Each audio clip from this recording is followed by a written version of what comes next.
जम्मू कश्मीर में तीसरे चरण के चुनाव से पहले सभी दलों ने प्रचार में अपनी पूरी ताकत झोंक दी है। बीजेपी के स्टार प्रचारकों में से एक योगी आदित्यनाथ ने गुरुवार को जम्मू कश्मीर के रामगढ़ में अपनी पार्टी के प्रत्याशी के पक्ष में वोट मांगे।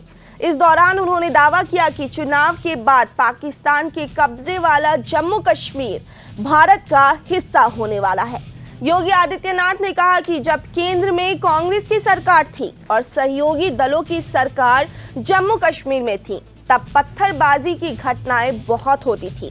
यह किसी से छिपा नहीं है।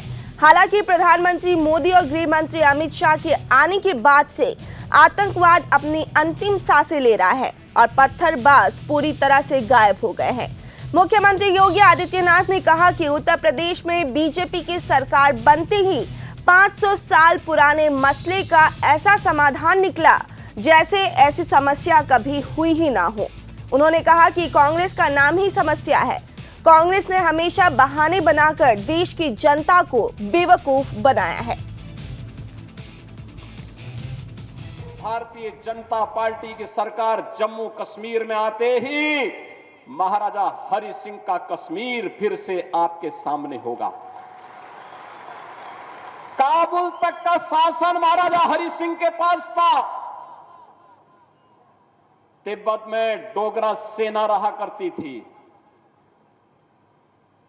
कौन नहीं जानता है पंडित प्रेमनाथ डोगरा जी के प्रति किसके मन में सम्मान का भाव न हो। और जब कबालाई यहां घुस करके आतंक फैलाना चाहते थे, तब ब्रिगेडियर हरि सिंह ने ब्रिगेडियर राजेंद्र सिंह जी ने last man and last bullet का नारा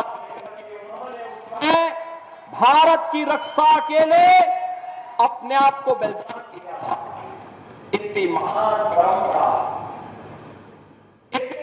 परंपरा जिसने अपने परिश्रम से, अपने पुरुषार्थ से जम्मू कश्मीर को धरती का स्वर्ग बनाया था, जिन्होंने अपने बलिदान से, अपने लहू से सींच करके इस धरती का स्वर्ग जम्मू कश्मीर को बनाया था, आज उसे मजहबी उन्माद का जो एक कोड़ है उसमें बदलने का पाप ये कांग्रेस, ये पीडीपी और नेशनल कॉन्फ्रेंस ने ही किया है।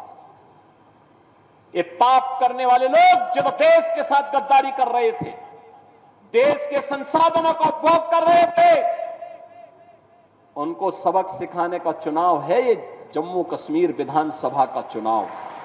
और इसी के लिए आज मैं आपके पास आया हूं।